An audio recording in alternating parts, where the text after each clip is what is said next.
think we're nearly there. Okay. Hi, everybody, and welcome to Menopause Matters Live. And we are Thursday, the 23rd of May, 2025. So, today we are talking about stress and why stress is so problematic during the menopause years. So I'm going to talk about stress, why it's problematic, and then I'm going to talk about some of the techniques that I use myself and that I share with my clients to help them to deal with that stress, to reduce it, and to really make a difference in terms of how they feel. It is almost impossible to really improve your symptoms if you don't get a hold of stress.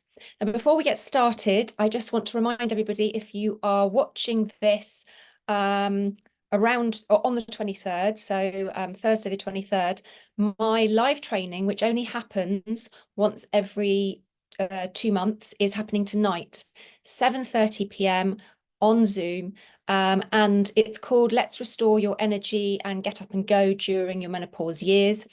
And it's really focused on what causes you to be fatigued and lose your motivation, your drive, your get up and go, as happens to so many women.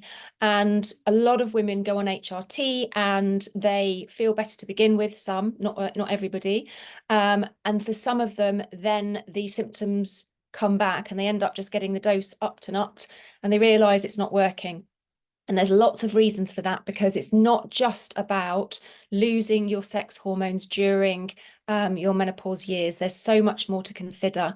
So I'm going to be talking you through that. And I'm also going to be explaining I'm going to be talking about tests, blood tests that you get from your GP, and what may be being missed, because GPs are looking for extreme cases. They're looking for disease, illness. They're not looking for optimal function. And so unfortunately, a lot of women fall through the gap when it comes to those tests. So, and you know, how they're feeling. So I'm going to be talking about that too. I haven't done that before. I'm going to be showing you some snippets of real people's test results, and I will be talking you through about what you should be looking for. So it's going to be really good. I think people are going to get so much value out of this, because it's not something that you'll often see unless you're working with somebody like me. Okay, so today we are going to be talking about stress and why stress is such a big problem when it comes to the menopause. So first of all, why is stress so bad during this time? It's because when we're stressed, one of the things that happens is that we raise our stress hormones, particularly cortisol. And when cortisol is constantly and chronically raised, it causes the body to downregulate other systems that are not essential. And so the body will prioritize stress and producing stress hormones over everything else. And as you can imagine, you need a lot of things for your body to maintain that kind of stress response. It's a natural thing. It's something that, you know, fight or flight is something that we need to keep us from danger. But when we're not actually in danger, but we're just constantly chronically stressed, as so many of us are in this world we live in, this mad world that we live in, where we're bombarded with negative news and the economy and everything else that's going on. And then we've got toxins and things being put into our food and what have you. The body is in a stress state, and so we have to work extra hard to bring that down, because if we don't, then we will feel the consequences. Add menopause or perimenopause into the picture, and it is a recipe for, it's a perfect storm. And that's what I see time and again with the women I work with, is that, they were doing okay, the stress was the same, they hit perimenopause, and then it all happens. And on top of that, when we're stressed, it makes it much harder to lose weight. which a lot of women struggle with. So not only is the change in our sex hormones affecting our ability to control our blood sugar and pushing us towards insulin resistance, but also raised cortisol makes the body less likely to lose fat, and it makes it much harder. It also affects our sleep. And of course, when we don't sleep well, we are that stress on the body, and it's kind of just everything. It's just all these things. And then on top of that, we use a lot more nutrients to to manage the stress. Our body, in order to stay in a stress state, needs extra nutrients, especially certain minerals. And so we use them up quicker.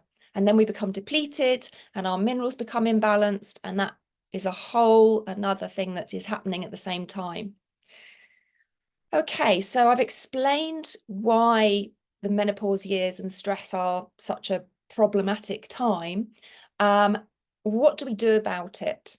Well, there's lots of different things that you can try, and I don't recommend one thing for everybody. I recommend that you try different things that you that appeal to you, things that you can stick to on a continuous, consistent basis and that feel good to you. That's the most important thing, because if they don't feel good, you aren't going to stick to them. So one really easy thing that everybody can do, and I do this a lot. For example, yesterday, something happened. I received a message which upset me quite a lot, and I got very, very stressed, and I could feel first of all, adrenaline pumping, and then throughout the day, I knew my cortisol was raised. And so one of the things that I did was deep breathing, diaphragmatic breathing, and that is a really important thing to do. Now, there's different techniques. First of all, diaphragmatic breathing is when you sit in a very comfortable position, preferably reclined or lying down. You put one hand on your chest and one hand on your belly, and you basically breathe into your diaphragm. And what you're doing is expanding your diaphragm, really getting nice deep breaths into your lungs and slowing down your breathing. So that's one thing. Another one is box breathing. Not my favorite. I find box breathing really hard to do, but some people really enjoy it. I much prefer, my favorite is called 4-7-8 breathing. And it's basically you breathe in for a count of 4, you breathe out for a count of 7. You breathe in for 4, you hold for 7, and then you breathe out for 8. And you just do cycles of that. And you want to do at least 5 rounds of that. And you'll really notice your whole body relaxes and lets go.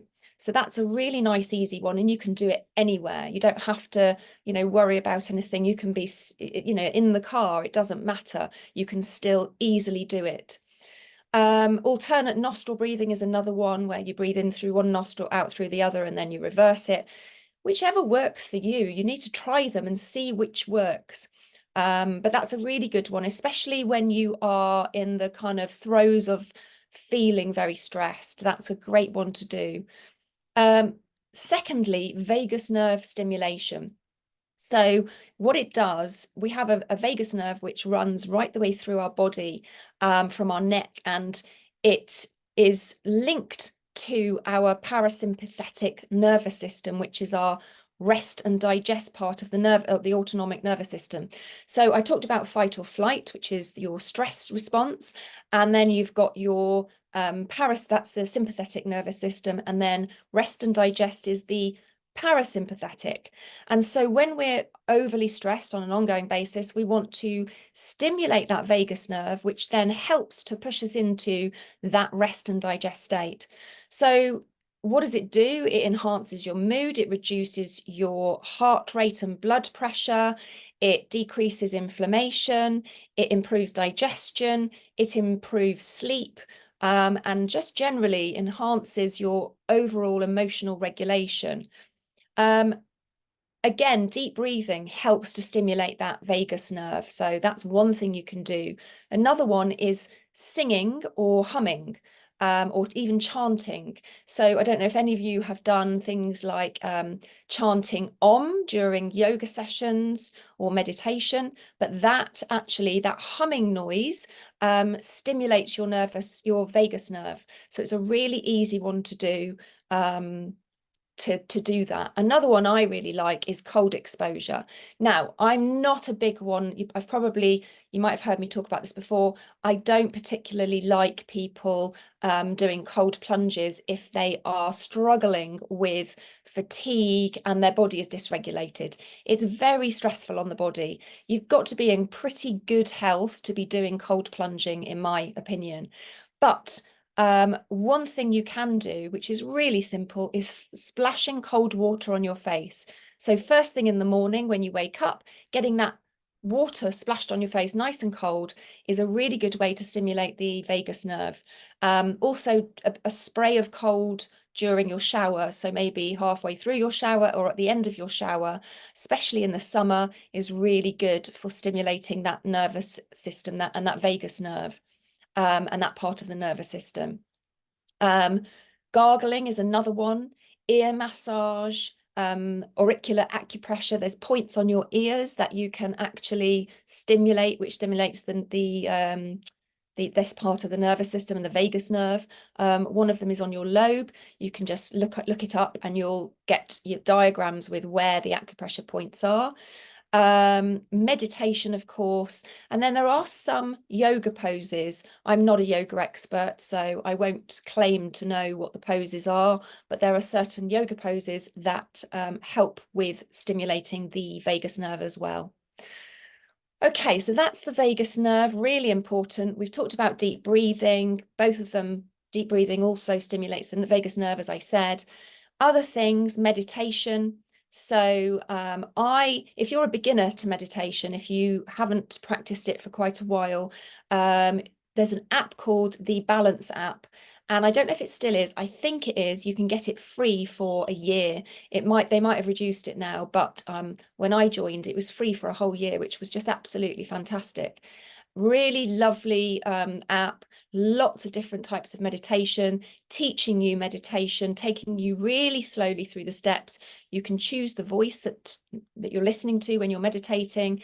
Absolutely brilliant app. So I would highly recommend that. Meditating on a daily basis can really help to lower that stress response, stimulate the vagus nerve, and help us to calm the body down. Present moment mindfulness, when you are in a very stressed state, like yesterday as my example, I had to really bring myself to the present moment because my mind was jumping forward to the future, projecting, making up stories in my head, which were panicking me more, and then actually bringing myself back to the present moment and reminding myself that all I have is here and now and nothing else. There's lots of books on this as well. But mindfulness and present moment is really important. Progressive muscle relaxation is another one. It's when you tense your muscles in particular muscle groups. So you kind of work through your body. You can do your face and then arms and legs and feet and so on. And then you relax them. Some meditations will start with that. And it's a really good way to help to release tension in the body. Another favourite of mine is walking in nature, and my absolute favourite is walking in the woods where the trees are. Some people call it forest bathing. When you're walking amongst trees, and there's something about the patterns of the leaves, the repetitive pattern of the leaves and the branches that is actually very calming on the brain. So if you haven't done that before, everybody's probably walked through woods, but if you haven't used it as a relaxation technique, I highly recommend it. Some people really love it like I do. It's one of my favorite places, always has been since I was a child. When I ride my horse in the New Forest, and one of my favorite things was to go through the woods rather than the open forest. Reducing toxins in your environment. This is to reduce the stress burden. So you might not notice it so much as doing muscle relaxation or meditation or breathing, but reducing the toxins that go into and onto your body really reduces the stress load, because you may not realize it, but all of this adds up. We call it a stress load because it's kind of one thing piled on top of the other, on top of the other, on top of the other. And the more you can take away, peel those onion layers and reduce it over time, the better it is. So look at what you're putting on your body. Look at what you're eating. Are you eating more organic food, especially fruits and veg that are often sprayed? There's two lists that you can look at. One's called the Clean 15 and one's called the Dirty Dozen. And the Clean 15 is the fruit and veg that tend to be less pesticide sprayed, and the Dirty Dozen are the ones that you always want to try and buy organic. So simple changes like that can make a difference. What chemicals are you putting on your skin? You know, women, especially more than men, put a lot more lotions and potions and perfumes and goodness knows what onto their skin, and the chemicals in that, some of those are really adding to the stress. So have a look at what you're using and try and switch to more natural things, or even make your own, using simple basic things like oils, castor oil, rosehip oil, things like that. Coconut oil, even with essential oils, is so much cleaner and better for us than using all these expensive lotions and potions that actually have a lot of rubbish in and the body doesn't like. Remember, what you put on your skin, you are actually ingesting. You might not be taking it in through your digestive tract, but it's going into your body. So it's an internalized, not ingesting, but internalized. Improve your diet, balance your minerals and your vitamins. I'm going to be talking about that much more in my masterclass, so don't forget to watch that if you haven't already. Just comment masterclass and we will make sure that you get the link to watch that. Plenty of hydration. If you're someone like me who doesn't drink enough water when they should, hands up, I am not the best. I'm much better than I used to be. I forget. I'm not always a thirsty person. But it's very stressful for the body. So if you're already stressed from everything that you're doing, and then, and your work and your family and whatever else, and then you're dehydrated, that's extra stress. And it's a simple one to fix. Do your hobbies, whatever you love doing, make sure that you do your hobbies, because your hobbies are so important and they are the thing that bring you joy. And when you're doing things that bring you joy, then you are going to relax more. And that goes hand in hand with laughter. Laughing is really good for relaxing the body, reducing stress. So, if there's certain friends that you laugh with loads, go and see them, go to comedy, watch comedies, that kind of thing. And that is the end of my list. There was a lot there. I hope you found that helpful. I would love to know if you I'd love you to put in the comments which of those you've tried, which you would like to try, which ones appealed, any of them that are new to you that you hadn't heard of before, that you're going to give a go. Anything that you've heard today, I would love you to tell me in the comments.